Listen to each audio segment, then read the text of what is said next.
Welcome to the Nexus Point, a podcast for next-gen accounting firms. Here's your host, Geoff Bruskin.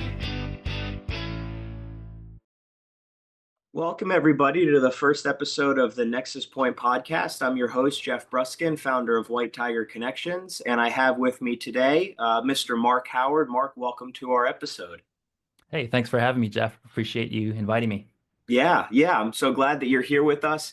You know, Marc, you've been super active on LinkedIn I've started noticing you kind of for the last 6 months or so, and I think about you as one of the main voices in the accounting profession today. So it's really a pleasure, to have you here with me on our first episode, and to set the stage for what I hope this podcast becomes, which is just a very casual dialogue with some industry leaders, almost as if the audience is listening into a private conversation between you and me, about the sort of things that we talk about when you and I connect privately, where we see the industry going, what sorts of things are happening, and stuff like that. So maybe to start us out, Marc, maybe you just give a little bit of an overview of yourself, your background, and kind of where you see yourself positioned in the greater accounting industry today. Yeah, sure. And you mentioned sort of like some of the private conversations.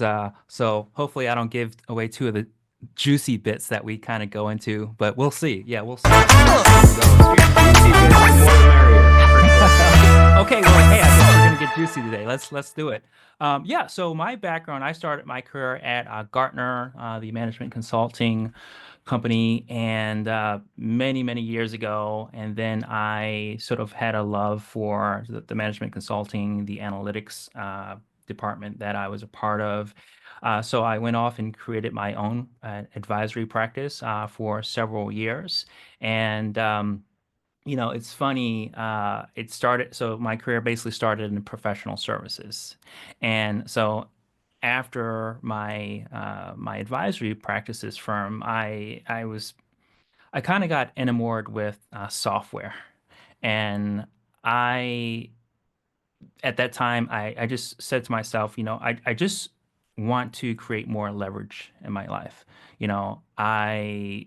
I love what I was doing, but I didn't like the fact that I was basically on the quote unquote billable hour, right? I didn't like the concept of trading time for money.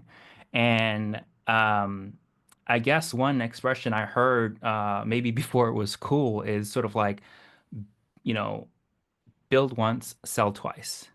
And that's been my mantra for I don't know how long, right? So after my advisory services firm, I co-founded a company with a CPA called BizPayo, and BizPayo is basically a payments app for accountants. Just this year, we're processing just north of $200 million in payments for accountants across Awesome. America. Yeah. So same concept there. It's just sort of like we wanted to build it and kind of develop it, and then have it run on autopilot as much as possible, right?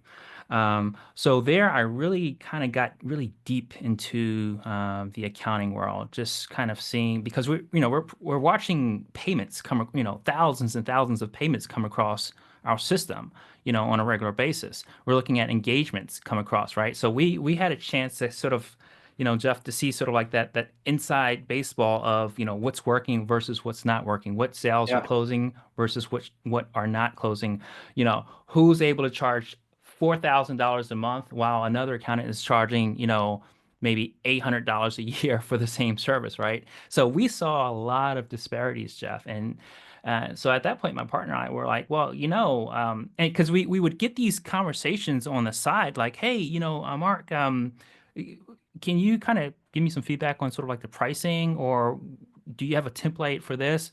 So it kind of got to the point where it's like, I think there's a gap in the market with the whole paradigm of, what should I charge, right? Um, and you ask, 100 people what pricing is, you're going to get 100 different answers, right? And the real answer for me, what is price? It's a very selfish answer, right? It's like, price is simply what a person is willing to pay you, no more and no less, right? It's more, I've learned over the years, it's more art than a science, right?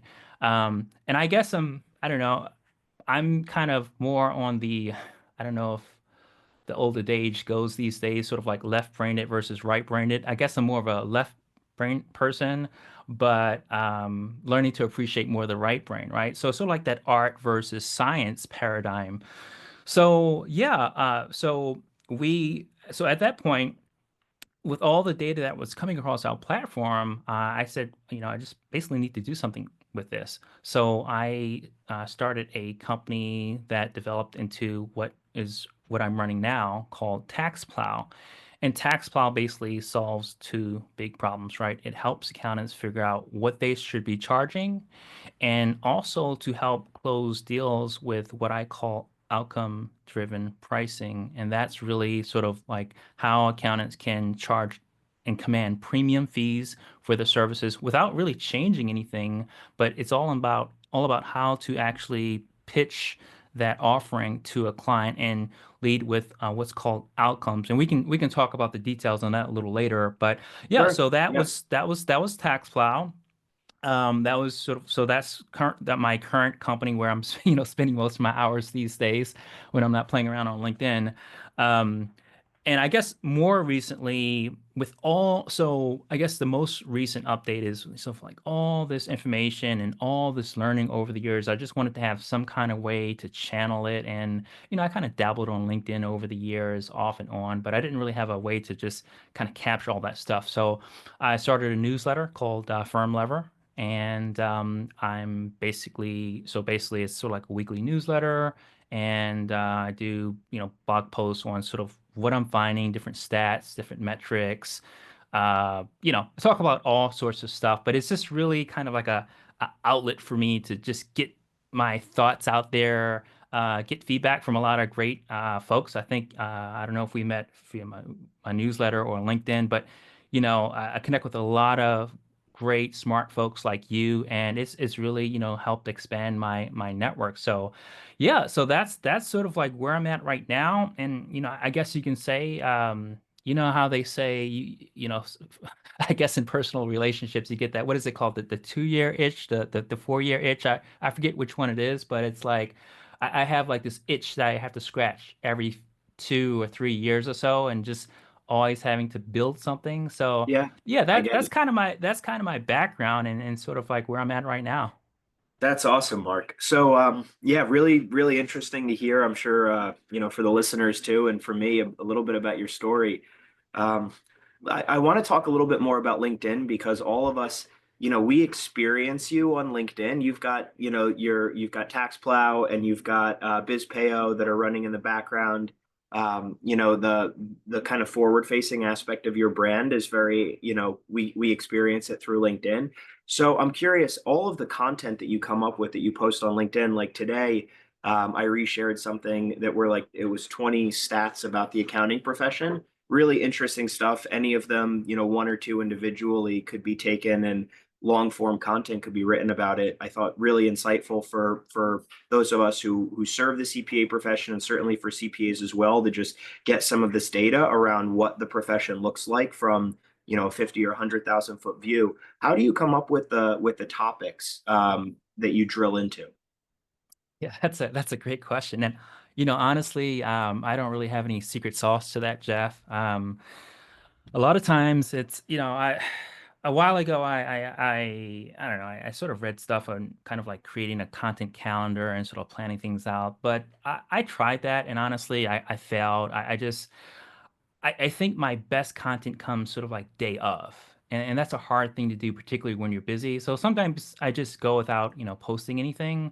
But I just kind of strike when I get the inspiration. It might be reading something, maybe a stat or maybe some article, or, I'm a voracious reader, something that I read in a book. And if you want to talk books, I can recommend tons of them that I think folks will get value on. But yeah, so it's just like I kind of get these thoughts, and I have like tons of notebooks in front of me. I write down these things, and I'm like, okay, you know what? I think I'm going to go with this for today. And then I sort of draft it up and maybe edit it a little bit, and yeah, just kind of get it out there. Maybe schedule something a day ahead if I have the content. But Yeah, it's it's kind of like a fast or famine for me, Jeff, and hopefully I can get a little more disciplined. But yeah, that's no real secret sauce. It's just a matter of, I think the best content comes from those who are most well informed. So I say if there's any secrets, it's really building your network with like folks like you, folks like other folks that I've Great just advice. you know yeah just sort of like you kind of get that energy from others to sort of come up with different concepts. And like some of the calls I have, it's just like some of this information I come across, Jeff, and like some of the startups I'm speaking to, it's just like it's scary what's coming ahead. And we can talk about this later, but it's just Yeah, like the things that are I'd like in the to. pipeline are just whoa. So it's just like I can't divulge a lot of the sensitive stuff. So sometimes Hmm. I put out little teasers. Like one of the little projects I'm working on right now is sort of like a firm valuation tool. We could talk about that, but it's like, Yeah, so it's like all these ideas come from different places, and my brain is just sort of like, well, what am I going to do with this stuff? And I'm not the type of person that just, um, I, it's like, it's sort of like this, in physics, there's sort of like this theory. I always forget this, but basically, it's kind of like, sort of like a one motion has sort of like an opposing effect, basically. So it's like all this stuff that's coming. I have to do something with it, right? So yeah. You're I managing your madness, my friend. yeah, exactly. Yeah, yeah, Yeah, that's a great way to put it. Yeah, so it's just like I have to do something with it. So I'll either write about it, maybe I'll make a YouTube video yeah, on that, or I'll just have like kind of like these little mini projects or little mini collaborations. And honestly, I think I wrote on LinkedIn maybe a week or so ago, like of all the things that I come up with, like I can honestly say I'm the biggest failure I know because I try a lot of stuff, and a lot of the stuff that I've created were total failures. You probably never heard of it. Didn't get any traction, but it's kind of like, it's just like a workout or sports. It's like you put in the reps and you get yeah. better, right? So it's It's just such a like, good it's yeah. such a it's such a good point because Mark, I think that 2025 to me feels a little bit like the year of content. Mm, I mean, not that it content hasn't been huge previously, but I'm seeing more and more CPAs, financial advisors emerge, not only thought leaders who are serving the profession, but thought leaders emerging like you and me from who are a little bit on the outside, but also thought leaders from within the profession that are coming out and starting to mm. share more content. There's a bunch of them on LinkedIn that I follow. There's a bunch on Twitter who or X that I follow as well that are producing really interesting, insightful stuff. And I think it's important now more than ever. You made a great point about like the network effect and how for people who want to create content, that a great way to do that and to stimulate your mind is to talk to people who are in the space, just like we're doing right now. And I mean, there's so many post ideas and content ideas which can even just come out of our extemporaneous dialogue. And I think that really holds true for other people.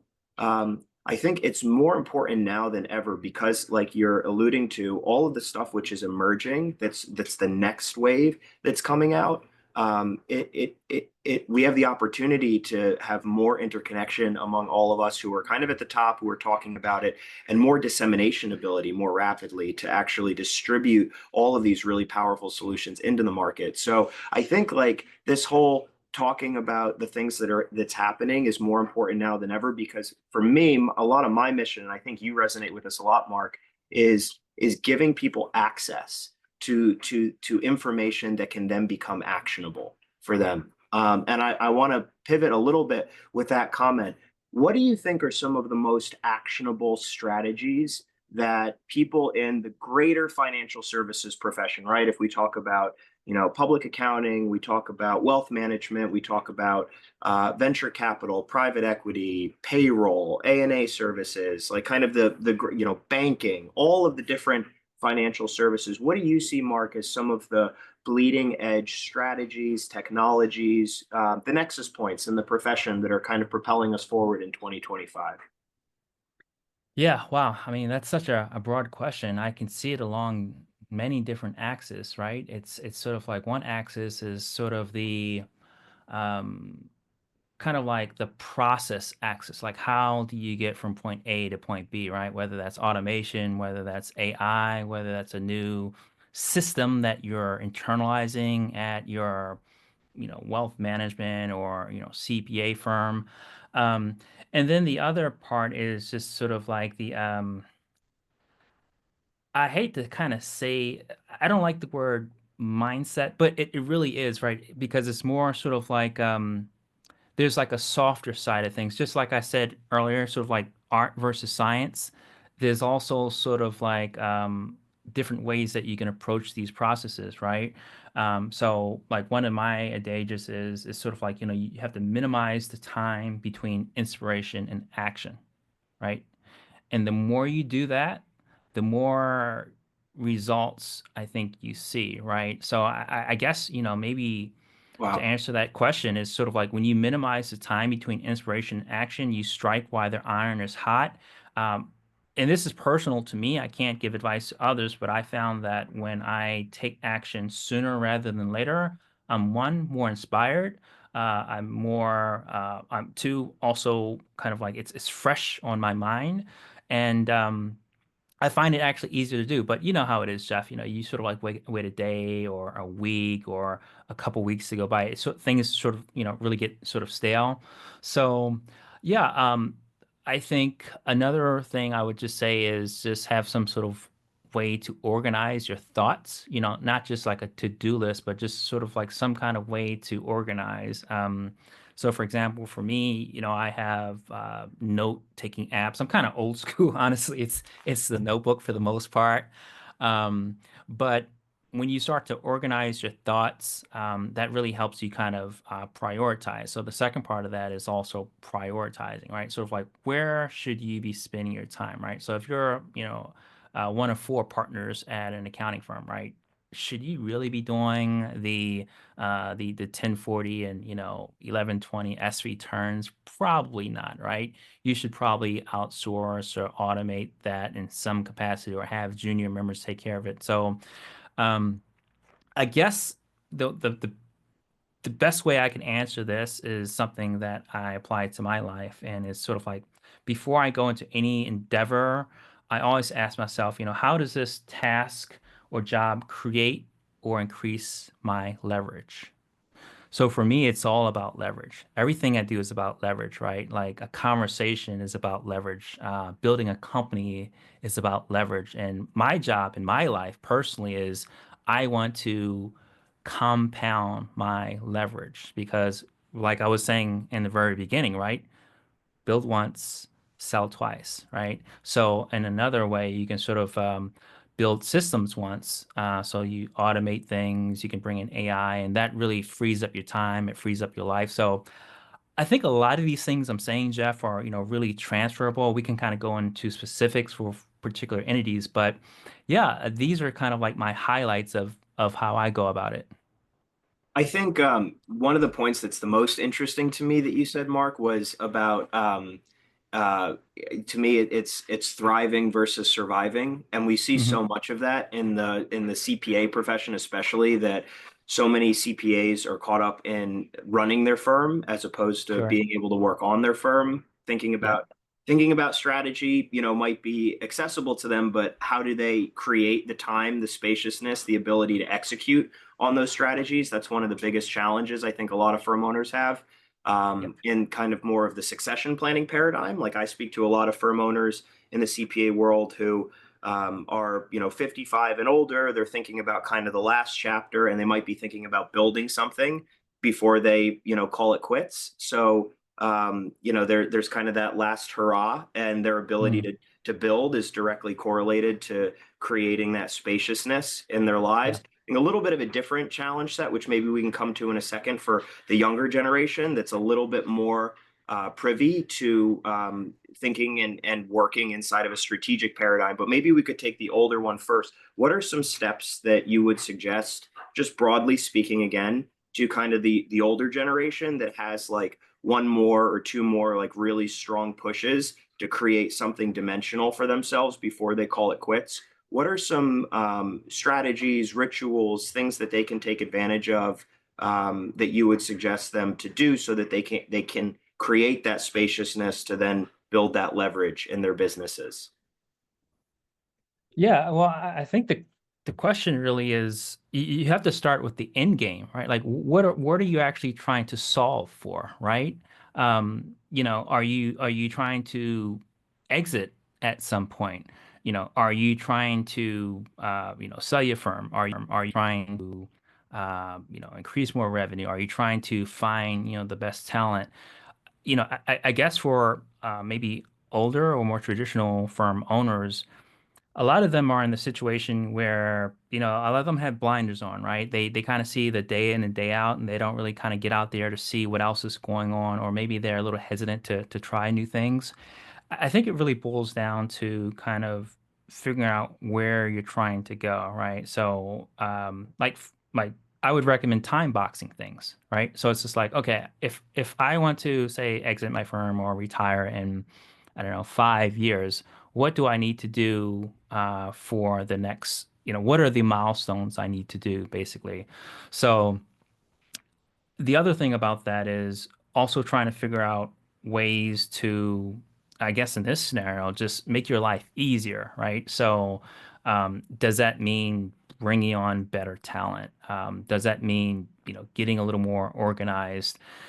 I see so many I'm, I guess, a goal-oriented person, so it's easier to answer questions to sort of like, you tell me what you're trying to solve for, and I'll tell you what I recommend, right? Are you trying to solve for Yeah. exit? Are you trying to solve for a revenue problem? Is your, revenue per FTE low, right? Are you spending more partner hours on billable work than you should? So it's like you have to first figure out what you're trying to solve for, because if you don't, then you're pretty much going to be all over the place. There's a little thing I have on my desktop. It's like this little illustration. I forgot where I originally got it, but if I can kind of describe it, it's kind of like the concept is sort of like what should you do with your time, right? And it's kind of like, imagine you have sort of like a little circle, and that circle is you, Jeff, right? And then it's sort of like, well, what could I do, right? So you can do this, you could do that. So imagine like a lot of points coming out. It looks like sort of like a little sun. It's just like points coming out in every direction. And then right next to that circle is the same circle. That's also you. But there's only one point coming out, and that's straight up, one arrow, right? So it's sort of like unfocus versus focus, right?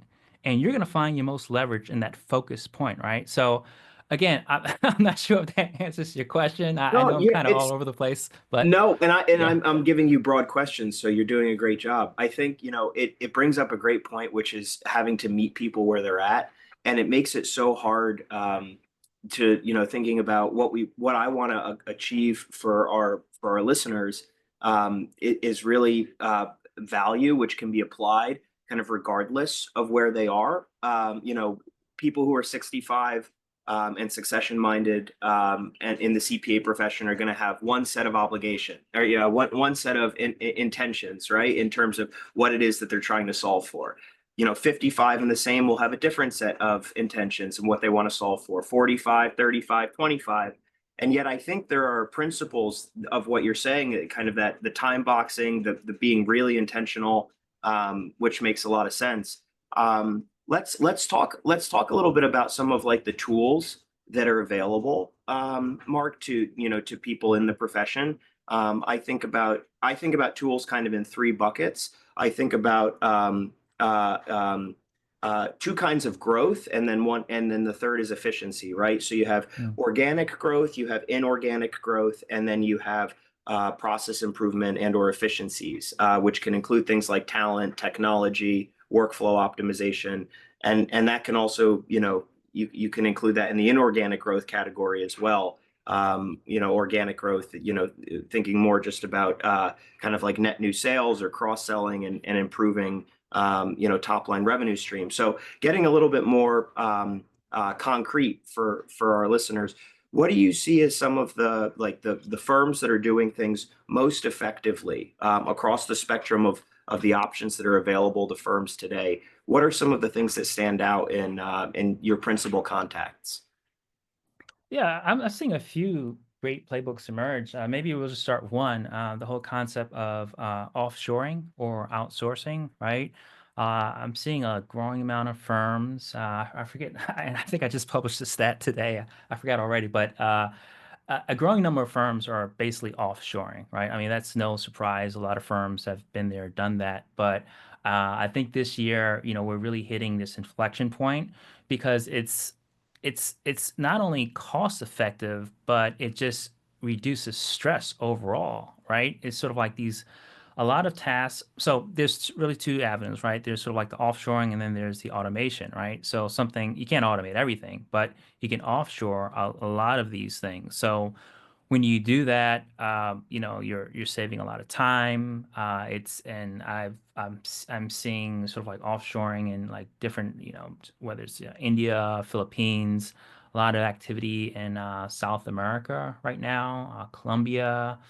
So seeing a lot of firms starting to kind of like dabble on that front. And I'm seeing sort of like even niche playbooks when it comes to that. So it's sort of like, well, should you uh, offshore to someone that is kind of like fully, that's pretty much like a 1099 kind of arrangement, versus a newer trend, which is kind of, I think it's called like a direct offshoring hire, right? So you Right. basically partner with someone and they basically come on. Like, so for example, if I'm looking to bring on a CPA in, I don't know, Bogota, I would basically, hire that person sort of like directly. Basically, that person would be on my team, and I may work with an intermediary to sort of like handle things like the insurance, the setup and things of that nature. But it's a difference between sort of like a Upwork person versus someone that is, really on the team. So I think the closer that offshore or outsourced person is to your team, the better the result. So I've seen some horror stories, with that too. So I would definitely We all say, have. yeah, experiment with that. Um, Another one is just, so much more with just, so maybe we'll just kind of like talk about automation at this point. There's so many avenues to go with that on a very, very simple level. What does a daily workflow look like, right? So you can use things to make your job easier. So, for example, like a lot of the things I do in terms of like research and looking for information, I'm using LLMs. I kind of started with like OpenAI and ChatGPT, but now there's about three others that I'm using between Claude and Gemini, a couple others. There's some more experimental ones as well. So I think the next thing is going to be sort of like those AI agents that are sort of like doing a lot of the work for you. So I would say learn LLMs. It's going to be your best friend. Some of them, there's still a lot of hallucination. So there's sort of like ways that you can kind of weed those things out. But that takes care of a lot of the trivial things. Maybe on a more um, macro level, you can also do things like at maybe for your firm, figure out what platforms can sort of optimize your firm, right? So I think you mentioned like practice management systems, right? And there's so many out there. I'm not gonna pick any favorites or name any names, but you really have to figure out, what are you really trying to solve for, right? Are you trying to track your WIP? Are you trying to see sort of like utilization? Are you if you if so billable hours is one of these things where I'm a strong advocate of not billing by the hour. However, I'm a strong advocate for tracking your hours, right? Like management consultant Peter Drucker says, you can't manage what you can't measure, right? So it's sort of like internally track hours, but externally don't bill by the hour, right? So that's a perfect example for a practice management system. And a lot of so you're asking me sort of like my contacts and folks that I speak to on a daily basis. I'm surprised how many firms don't have a practice management system, or that practice management system is, you know, um, maybe a person, borrowed down the hall or something, or maybe it's an Excel spreadsheet, right? And there's a lot of really great ones out there. Just basically pick one and try to figure out what you're trying to measure, right? Like what numbers are you trying to get better at? When I speak to folks, for example, like with Taxplow, I always ask sort of like, what's your biggest constraint today? It's a very simple question. It's just sort of like, what's your it's really two questions, right? What's your biggest constraint? And if I were to, if we were to 2 to 3x your growth, um, what would break? What would break first, right? A And great between question. those, yeah, so between those two questions, I've kind of like really zoomed in on sort of like where their head is at. I like the second question because it also helps me understand where they are in terms of a capacity perspective. So we can kind of see, well, all right, if I say, hey, okay, we're gonna, 5x your clients. And if they say that, oh, that's not a problem, I can 5x, I can 6x my clients. Well, they're either a hell of a, very efficient firm or they're just lying to me, right? So it's like it all starts with the right questions, right? So I find it hard to answer a lot of uh, provide a lot of answers when I'm not asking the right questions, right? So I always start with the questions to ask, and a lot of times you sort of like what's that guru Eckhart Tolle used to say? It's just sort of like when you ask the right questions, the answers often absolve themselves, you know. So that's kind of how I see it. Let's see It's what such an else. it's such an Yeah. interesting point. Just one comment with that. One of the biggest differences that I noticed between like I come from the software world, and I know Mhm. obviously you have a tremendous amount of experience there too, Mark. And a SaaS company, a software company, if they have the foundation intact, Mark, they can 5 or 6 or 10x their customer base, Right. and they're going to have to hire more and more customer support, more engineering support, more sales, more, there are supportive elements that they have to bring into the company, but it's minor and it's surmountable. In the CPA world, that's such an elusive thing. I mean, most people listening, 5 or 6x your customer base, like, they probably go cross-eyed and think it's, insane to even to fathom that, right? And 80% of the CPA firms out there is probably a conservative figure feel that way, hearing you say that. So it brings up a really interesting point about how to create kind of that nucleus that is set up for that success. And maybe we could go there a little bit, and please continue answering the question, but framing it around like what are the most essential elements that allow for that kind of scale to be possible in the context of especially, and you brought up offshoring first, Mark, which is so appropriate because talent is, and has been the biggest topic of conversation, I feel like, for years now. We all know that we're in a talent shortage. We know that even among the talent that's here, it's very challenging. So being creative about talent solutions like offshoring, even if you've been burned, it doesn't mean that all firms that are offshore are bad. Remote work is, another aspect of that. But maybe we could talk about kind of the essential elements that create the ability to then 5 or 6 or 10 or 20x.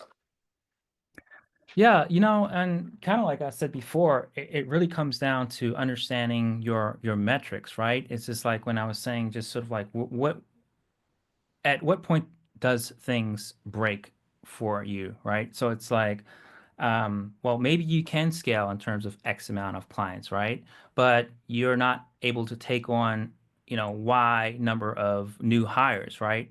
So it's just like you always have to find a constraint, right? And there's always a constraint somewhere, right?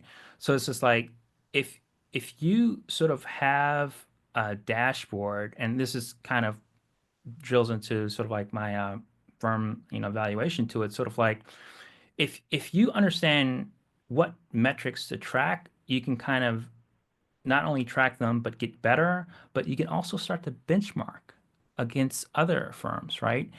You can also start to sort of see, compare not just across other firms, but particular niches, right? So let's just say you are a firm that specializes in, I don't know, maybe a quality of earnings reports, or maybe, forensic accounting, right? So it's like, what are these other forensic accounting firms doing? Like, how are they operationalizing? What are they using? And, honestly, it's not rocket science, right? There are no. I kind of get these questions about sort of like what's like sort of like what are the tricks, or like what are these sort of like shortcuts, and there it's just like just you just watch your numbers, know what numbers to track and where to get better, and it's really a lot of these things are systems problems, right? With whether it's hiring and talent, whether it's figuring Yeah. out what to automate, whether it's figuring out can we grow at this rate? It's just like you look at your numbers and where are the thresholds, where are the roadblocks, where are these constraints? You find those constraints, and you know, this is why it's hard to give specific answers, because it's like, give me the metric and then we'll talk about how to come up with a solution for increasing or improving or optimizing that metric. It's just like I start some conversations, and folks are like, well, I think we need a, I think we need a practice management system. And I'm like, why? And I'm kind of, half of the time I'm playing the devil's advocate, right? Because I want to see Right. sort of like, why are you saying that? What are you trying to solve for, right? So it's like, well, then you kind of go into, it's, what is it, like the book I have, the Socratic method, right? It's sort of like, well, a lot of times when I have conversations, it's always like, why? Oh, okay. Why? And then why, right? So you ask five whys. And a lot of times when you ask why 5 times in a row, you really get down to the nitty gritty of like, what's the real situation? So maybe that CPA that says, oh, hey, Mark, I think we need a practice management system. Well, it's because for some reason they're doing too many write-offs or something like that, and they don't have a way to track certain, hours and that thing. So you don't need a practice management system to solve that problem, right? So I don't like throwing money at problems, right? If you don't have to. So Right. a lot of times automation is not the problem. A lot of times it's just, half the battle is really, if I could kind of just give one big piece of advice, and I think you probably know a lot more about this than me, is just about, getting the right folks on the bus. It's all about talent, right? There's a difference between A player CPA firms versus those B and C players, right? And not to, you know, put down any particular firms, but like the conversation we're having about the software world, right? There's a reason why Silicon Valley pays, $1 million per year for some of the best software engineers. Some people may balk at that, right? But it comes down to that key word, leverage, right? Yeah, I'm gonna Yeah. pay $1 million for a software engineer because I'm gonna it's gonna equate into a $1 billion valuation, for my firm, right? So why can't we apply those same concepts from, the world we come from, software, to professional services, right? And again, it comes down to leverage. So how can I, figure out ways to, optimize my staff, right? It's staff is almost like a systems problem too, right? So you get the right talent on board. The question is not, the question is just like, oh, I, well, I don't know if I can afford, this CPA. Or how much can I afford to pay for this CPA? Well, again, what are you trying to solve for, right? Are you going to have this, you know, $150,000 a year CPA just cranking out 1040s? I hope not, right? Just like if you are a partner, you shouldn't be doing certain, repetitive tasks, right? So it's just like you look at talent from a leverage perspective. How can I get the most leverage out of each person on my team? I wrote an article, I think it was last week, called the Moneyball Method. I don't know if you've seen that movie Moneyball with Brad Pitt. Oh, okay, I've yeah. heard, I know of You, the movie, but I'm you got to ashamed to see say it. I haven't seen it. It's awesome. Yeah, and we can maybe at some point end with some sort of like recommendations and books and things like that. But That'd be awesome. so yeah, so Moneyball, Brad Pitt basically, I think it's Oakland A's were they were a horrible team up against the Yankees, and they always lost, right? So Brad Pitt comes in as a manager, I think it is, and he's trying to figure out how to basically optimize the team.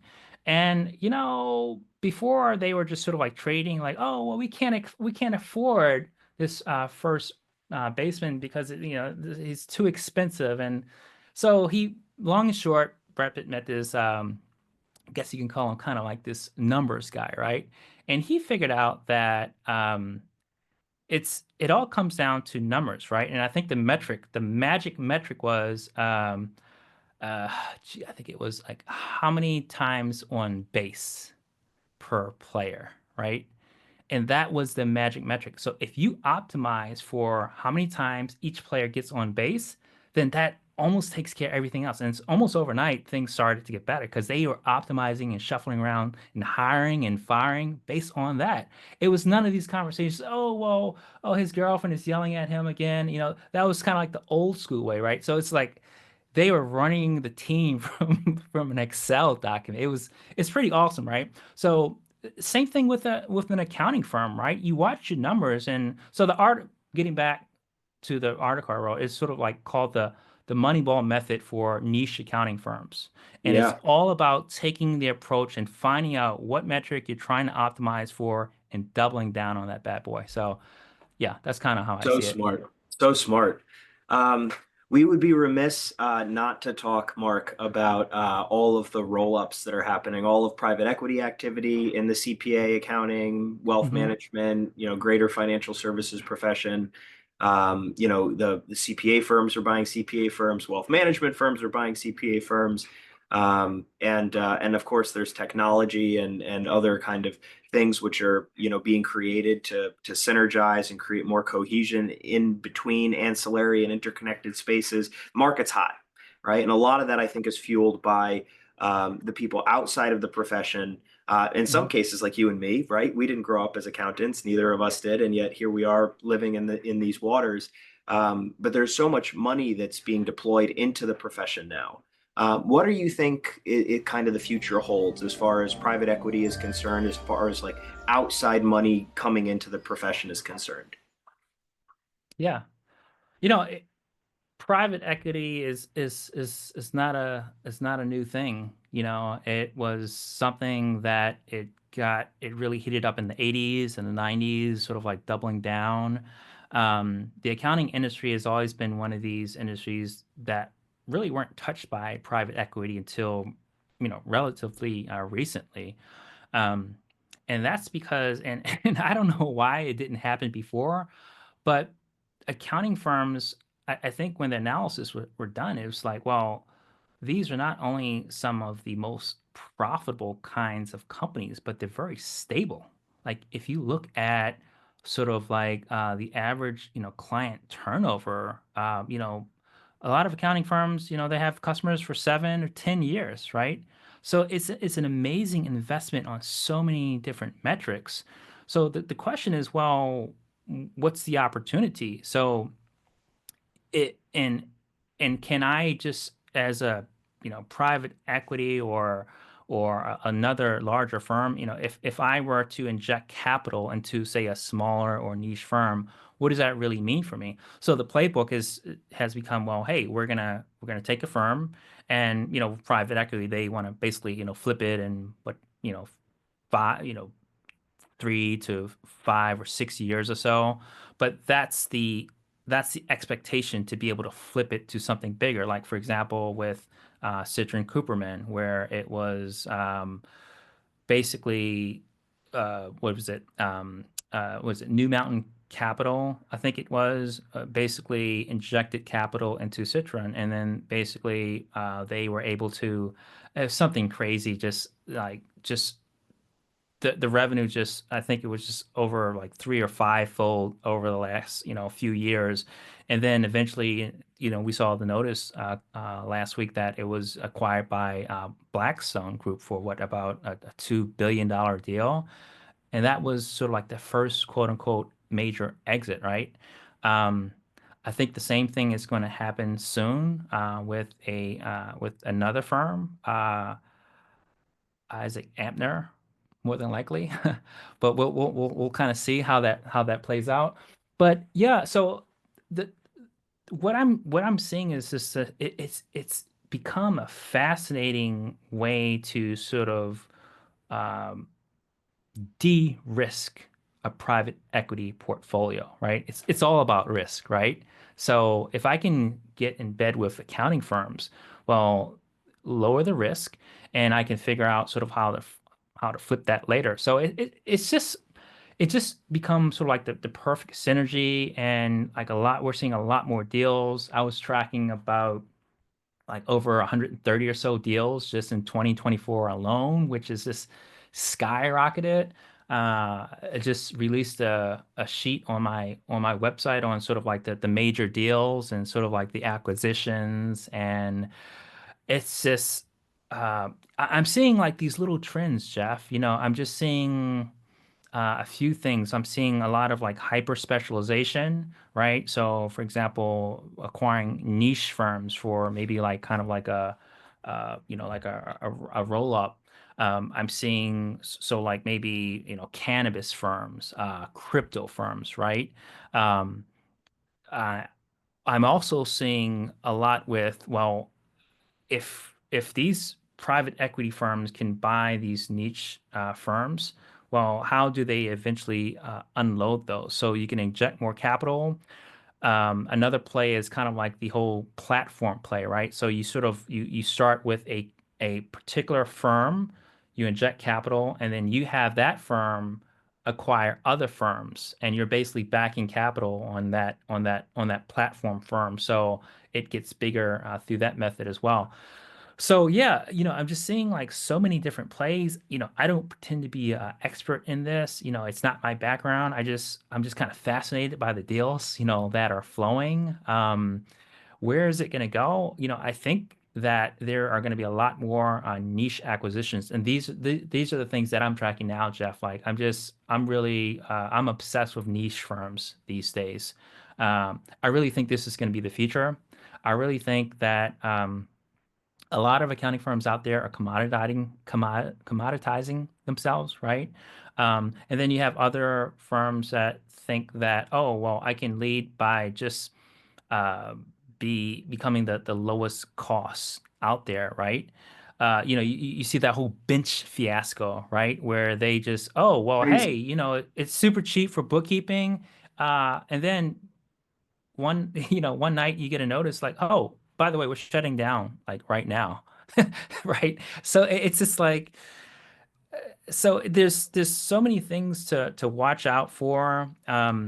So I'm doubling down on niches because it's one way to sort of stand out in a sea of commodity firms that are out there, right? Like the, if you're starting a new firm competing on sort of like selling 1040s, you're done, right? Unless you're a straight up 1040 mill where you're just competing on volume, you're not going to win there.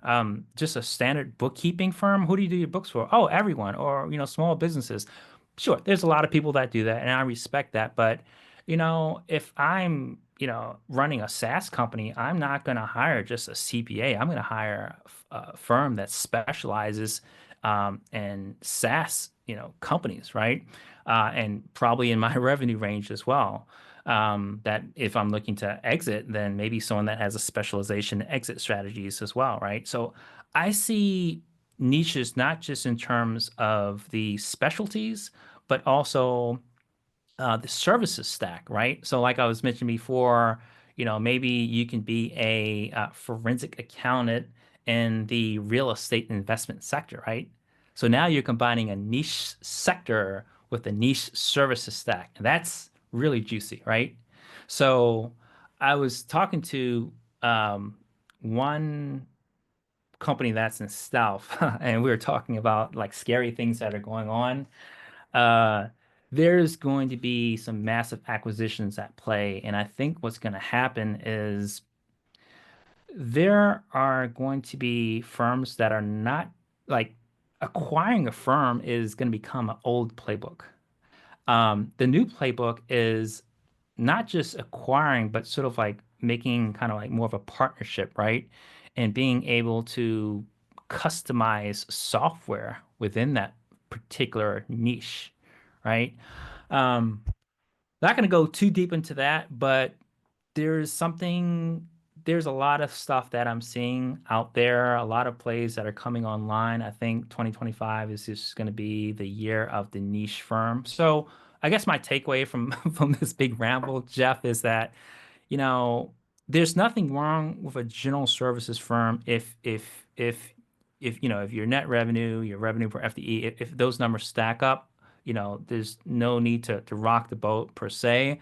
But if you're a newer player or if you're finding you're not just getting the traction or the profitability, I would just focus on like what niche can you be a part of, right? Um, and it's hard to like say, oh, well, Mark, I'm gonna have to turn away customers because that's not my niche. Okay, well, find out how can you get more of the folks in this particular niche, right? You can do top down or bottom up to try to figure out, where your customer acquisition to can come into play. But yeah, the other thing in regards to niche, I think it's like good to keep in mind sort of like partnerships, right? So the other play that I'm starting to see is this sort of like partnerships with like maybe like registered investment advisors and CPA firms or IT consulting groups with accounting firms. I think there was a big acquisition that happened recently with that, right? So now you're combining and you're now as a firm, you're able to own more of what I'll call more of the wallet share per client, right? So maybe a typical CPA firm only had, say, less than 1% of the wallet share, but now you're combining with a wealth management firm or a IT services firm, right? So now you're getting to 2%, 3%, 4%, right? So I think the play is like, well, how can you position your firm to acquire or maximize the wallet share per client? So that could be an acquisition play, that can be a roll up play, a carve out, lots of different ways. So, and private equity, that's all they do. They look at it from a risk perspective. They try to see how these synergies are going to align and how they're going to flip that firm eventually in their portfolio. So, yeah, that's kind of my 2 cents on that. Fascinating. Yeah, there's so many nuggets in there that I would love to dive deeper. I especially love the new playbook, building software at intersectionality, niche intersectionality. That is a fascinating topic. I haven't heard it articulated, Mark, by anybody yet, but now that you mention it in the, closed door conversations that I'm having with the PE folks in my network, my clients, even the institutional RIAs that are thinking about things more like a private equity firm, I see the same thing you're seeing. I just hadn't quite spoken it into existence yet. So thank you for that. That's fascinating. We could do a whole episode on that. Maybe we will later this year. Two final questions as we wrap up today. The first is people who want to work with you. I know you have BizPayo, you have Taxplow, you have Firmlever, your newsletter. What are ways that people can interact with you, follow you more closely? Do you do consulting sessions? Kind of talk a little bit about the ways that our audience can take advantage of you. Yeah, yeah. I'd say the best thing is, if you want to reach out to me, right now I'm mainly focused on increasing my leverage, right? So I'm looking for folks that looking to work with smart people that are trying to build things, basically, right? So if you have an idea for maybe some kind of new services or some kind of new software, or you have something that you're looking to bring to market in the accounting industry, reach out to me. You can just email me, mark@firmlever.com. That's MARC at firmlever.com, or just shoot me a message on LinkedIn. Yeah, I don't really do the hourly consulting. I mean, hey, if you pay me a certain amount, I probably will, but it's not my thing. Again, it's all about leverage for me. My thing is I want to be able to build leverage projects, right? So yeah, if you have an idea, if you want to reach out, powwow about that, happy to kind of talk about it with you. Um, yeah, and yeah, and if you're looking for maybe ways to optimize your firm, yeah, check out my newsletter. I release weekly newsletter at firmlever.com, and the blog as well. If you're looking to, if you're tired, if you think you're leaving money on the table when it comes to pricing and leading with sort of like outcomes, check out Taxplow. That's my main company. Yeah, I think that's probably how I can best help folks at this point. Awesome. And final question, you mentioned a couple times like movies and book suggestions, maybe Yeah. just rapid fire, anything that you think Yeah, is yeah, value yeah. additive. One of my favorite business books of the last 10 years. I mean, I got a bunch of them on my shelf, but one that I really love is a book called The Velvet Rope Economy. And I just fell in love with this book. I'm going to read it again. I'm going on a Bali vacation in a couple of weeks, and I'm just going to read it again. It's so good. It's basically the concept of how to decommoditize your service and stand out and lead with status, right? So, yeah, it's called The Velvet Rope Economy. Another one that was recently mentioned to me, I'm basically halfway through it, is called Cokeland. I think it's Koch Land, Cokeland. It tells the story of this uh, energy company, kind of like a Enron, but they are sort of like in commodities. But it kind of tells a story of how they really honed in talent and just generated so much leverage at the company that it's literally at some point it was actually the most profitable company in the world that no one has ever heard of. So yeah, check it out. It's called Cokeland. Um, yeah, I think those are kind of like two that I would highly recommend. I mentioned the movie Moneyball. It's a great I'll be movie. watching that. It's just for entertainment value. But if you want to sort of like do the numbers, that's good as well. The Big Short was another great book. Was made into the movie as well with I forget his name.